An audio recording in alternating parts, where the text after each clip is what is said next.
All right, welcome to the third part of the instruction video.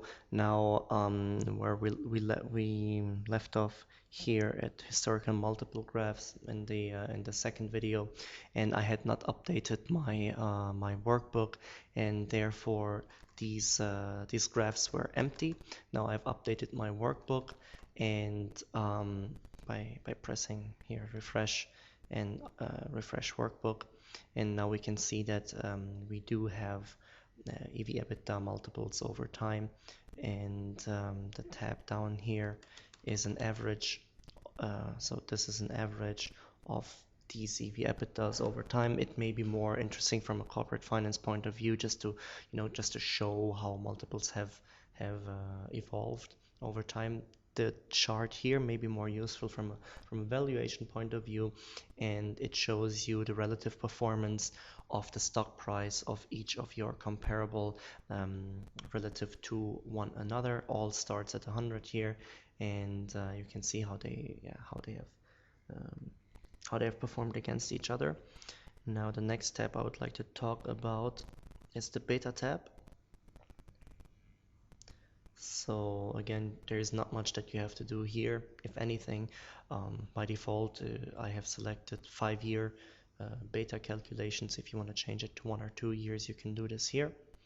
And again, this will be basically your output. So 0.78 is your unlevered adjusted beta. All this information gets populated automatically. If you'd have 5 more comparables, this calculation would just start a little bit below, and if you'd have less comparables, then this calculation would start a bit above. One thing about the indices, now by default, Capital IQ selects the index which this stock should be regressed against. So one of these companies, let's say this one here, Adana Cimento, it is a Turkish company, so the selected index is the Istanbul Stock Exchange, and here, let's say here for Saudi Arabia, the corresponding stock must have been something listed in Saudi, so this is Qasim Cement Company, SASE. Should you want to change this index, here you can do this. Just type in, just right click into any cell, say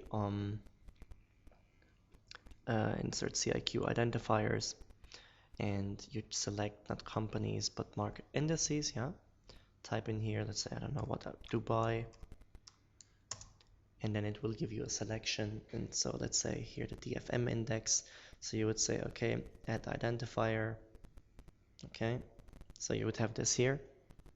Just copy this, and instead of the SPX, let's say you want this, and let's say you want everything regressed against the DFM. You could do this, so now everything should be regressed against the DFM, and since you can see here it says, oh, refresh, we do want to refresh this, so let's go to Capital IQ, refresh worksheet, and as you can see, the adjusted average unlevered beta has changed from 0.78 to 0.57 because we have changed the index that the stock is being regressed against. Here you can make a selection between here monthly and weekly.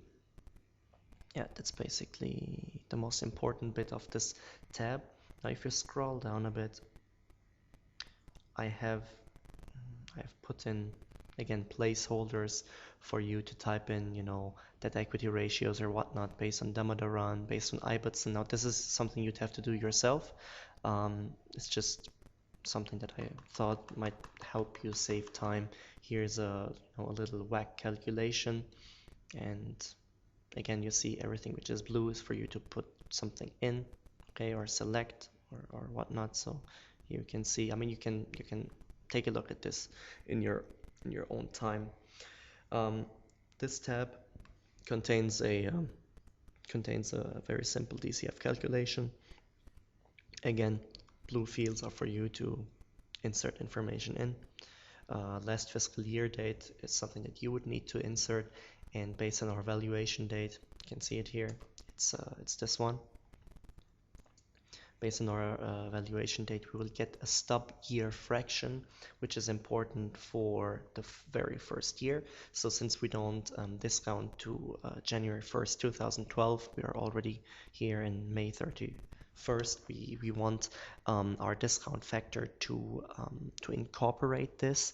Now by default, it is incorporating the stub year, and it has mid-year discounting. Yeah.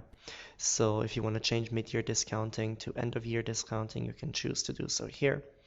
Again, here, very basic way of a DCF, but it does the job. You have your sum of present values here, and it goes on here. Terminal value calculation, you can decide if you want to have a growth in perpetuity or an exit multiple. You just select it here. Okay, perpetuity growth is 1, exit multiple is 2. If you should decide that you want to have a growth in perpetuity and you do want to get a little bit more analytical, so instead of taking just free cash flow of your final year and growing it by 1 plus G, you can say, okay, I know that my working capital or CapEx requirements have changed dramatically from, let's say, how they were here. So if you don't just want to blindly take this last year, if you want to, basically calculate your free cash flow of the last year yourself, you can choose to do so here. Alternative, let's see here. It shouldn't be that. So alternative free cash flow, just adjusting that. Alternative free cash flow, 1 is yes, 2 is no. So let's say here I have adjusted 2 is no, but if I would want to have an alternative free cash flow, I would type in a 1 in here. Yeah, and it would change this. Now you would have to go in here and type in some information to basically calculate a free cash flow based on different metrics. Scroll down a bit more. You have equity value calculations.